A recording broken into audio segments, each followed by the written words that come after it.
I still show up on time. Stay a minute, another minute. Hold on a second, I love this moment, yeah. Stay a minute, another minute. Hold on a second, I love this moment, yeah.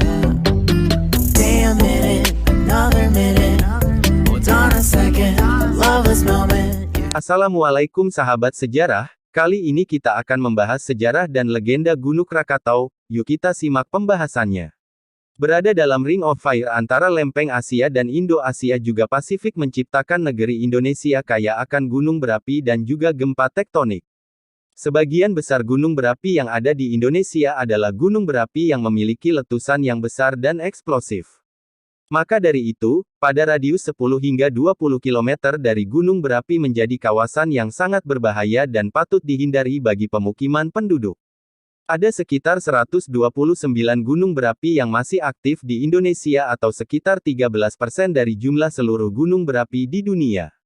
Gunung api ini berdiri sepanjang 7.000 km dari Aceh hingga ke Sulawesi Utara, melewati Bukit Barisan, Kepulauan Jawa, Nusa Tenggara dan Maluku.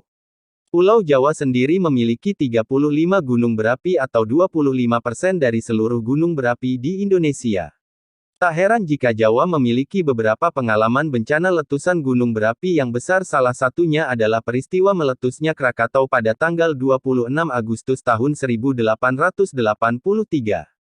Gunung anak Krakatau dikenal dunia sejak letusan terbesarnya pada 1883. Letusan itu merupakan yang terkuat dalam sejarah, dengan level 6 skala Volcanic Explosivity Index (VEI). Letusan itu hanya kalah dari letusan skala 7 Gunung Tambora pada 1815 dan letusan skala 8 Gunung Toba di Sumatera Utara, 74.000 pada 2017. Letusan Krakatau disebut berkekuatan 21.574 kali daya ledak bom atom meleburkan Hiroshima dan Nagasaki, 1984. Selain melenyapkan Pulau Krakatau, letusan itu menghancurkan kehidupan di pesisir Banten dan Lampung. Kengeriannya dilukiskan catatan pribumi, seperti syair Lampung Karam, yang ditulis Muhammad Saleh dan catatan kolonial. Letusan itu terjadi pada tanggal 27 Agustus pukul 10.52 pagi. Letusannya terdengar hingga Singapura dan Australia. Sedikitnya 36.417 orang meninggal dan hilang terseret gelombang atau tertimbun bahan letusan yang dimuntahkan gunung tersebut. Letusan gunung api yang dahsyat itu merupakan puncak dari rangkaian ledakan yang terjadi sejak tanggal 20 Mei tahun 1833. Ketika itu anak Krakatau meletus dengan memuntahkan abu gunung api dan uap air yang dilontarkan ke udara setinggi 11 km dari kawah perbuatan.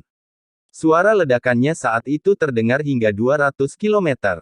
Intensitas bertambah pada tanggal 26 Agustus dan mencapai puncaknya pada Senin tanggal 27 Agustus. Saat tanggal 27 Agustus itu batu dan abu halus dihembuskan ke angkasa. Tingginya mencapai 70-80 km. Itu mengakibatkan gangguan cuaca dunia beberapa tahun kemudian.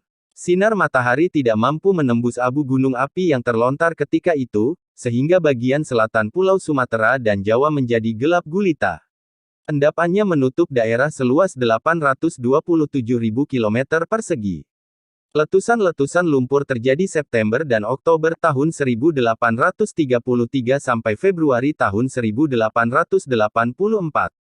Kemudian tiba masa tenang selama 44 tahun, hingga munculnya anak Krakatau baru pada Agustus tahun 1930.